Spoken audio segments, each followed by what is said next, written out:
So మీరు thumbnail చూసినట్టు మనం ఈరోజు ఐపీఎల్ బెట్టింగ్ గురించి మాట్లాడబోతున్నాం. అసలు బెట్టింగ్ మంచిదా కాదా? 100కి 100% మంచిది కాదు. ఎందుకంటే ఐపీఎల్ బెట్టింగ్ ద్వారా చాలామంది పిల్లలు అనేది డబ్బు కోల్పోయిందే కానీ ప్రాఫిట్ వల్ల రిచ్ అయిందే లేదు.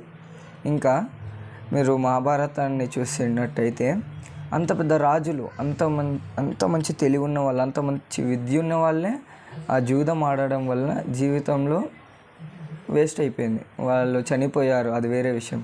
అలా వాళ్ళంత పెద్ద వాళ్ళు సక్సెస్ అవ్వలేరు. మీరు నేను ఎంత బెట్టింగ్లో అవసరమా? అసలు బెట్టింగ్ జోలికే వెళ్ళొద్దు. నన్ను అడిగితే మీరు చూసే ఉంటారు, నా అన్వేషణ ఛానల్లో అన్వేషణ కరెక్ట్గా మాట్లాడతాడు. ఆయనకి నేను ఫుల్ సపోర్ట్ చేస్తాను. ఎందుకంటే ఆయన అంత పెద్ద యూట్యూబర్ అయ్యండి కూడా ఇప్పుడు గిట్ట బెట్టింగ్ యాప్స్ని ప్రమోట్ చేయలేడు.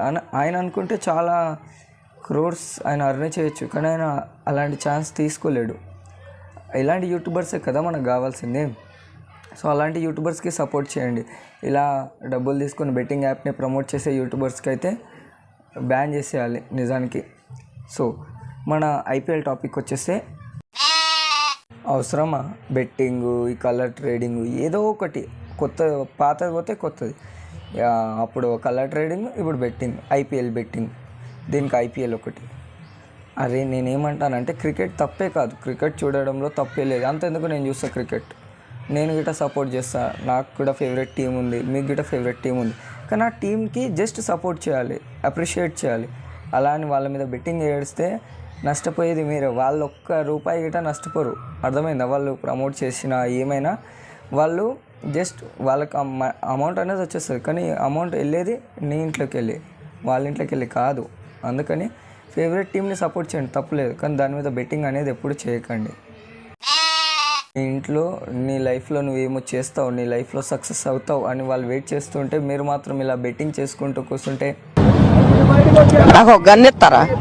ఎందుకు కాల్ చేసి అన్నమని జైలుకి వెళ్ళిపోతా.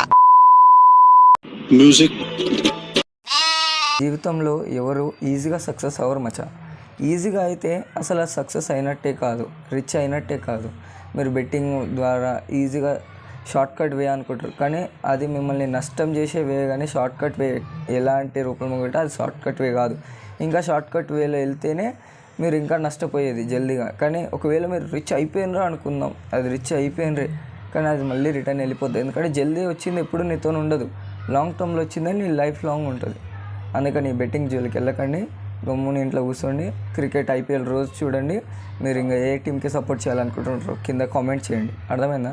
ఇప్పుడు ఏదనుకుంటా ఆర్సీబీ వర్సెస్ కేకేఆర్ కదా, ఏ టీంకి సపోర్ట్ చేస్తారో కామెంట్ చేయండి. నేను గిట్ట చూస్తాను ఏ టీంకి ఎక్కువ మంది ఫాలోవర్స్ ఉన్నారు.